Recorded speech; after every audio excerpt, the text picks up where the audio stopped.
Hi, it's Katherine with help for the daughter of the difficult mother who's trapped in the good daughter role and suffering possibly from what I like to call the good daughter syndrome. So today I'd like to talk about working for mom's approval. Do you find yourself working, trying to get it right, trying to get mom's approval, even though it rarely comes? Or do you feel like, my mother believes in me?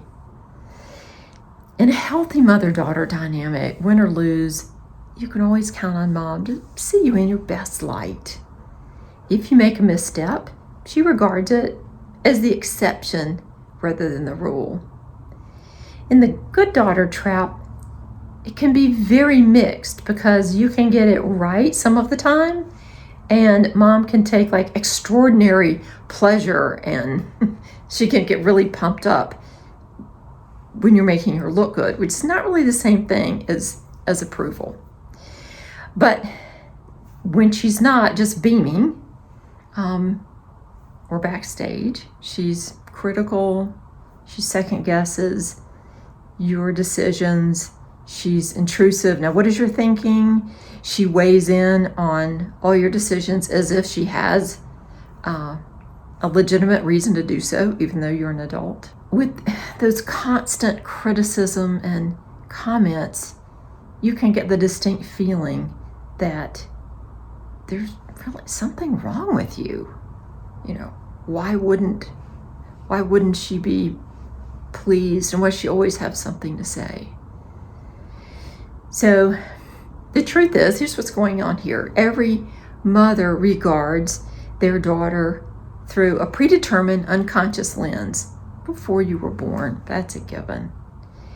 When mom has a healthy self-esteem, she'll naturally see you in a more or less positive light and be able to cheer you on.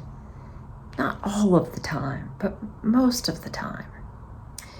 But as I break down in my course, there are several psychological conditions in which mom needs to keep her daughter in a one-down position, or mom's competitive with her daughter, or mom's projecting her own disowned shame onto her daughter. I have a lot to say about that. So she's constantly trying to fix you and make you better, okay? If you find yourself on that treadmill, that's definitely something that happens between a mother with more narcissistic traits and a daughter who's trying to be good enough for mom. So, and the thing is, you really don't know why it's set up that way. All you know is you keep trying and it never works. Not really. You don't know the game is rigged. And if you're in this trap, you don't know that you're right, you can't win. And that's a very good, as in psychological, reason for that. When we really break it down, you can really understand where she's coming from and her psychological limitations. This I can spell. So, I can help you decode this and other games of difficult mother plays in my online course, Practical Strategies for the Empathetic Daughter of the Difficult, Narcissistic, Borderline, Histrionic, or just plain difficult mom. So I hope you'll look down below the link, and I hope you'll check it out, because there's lots of hope for you. These are patterns, and they can be interrupted and turned around and changed. You can be empowered.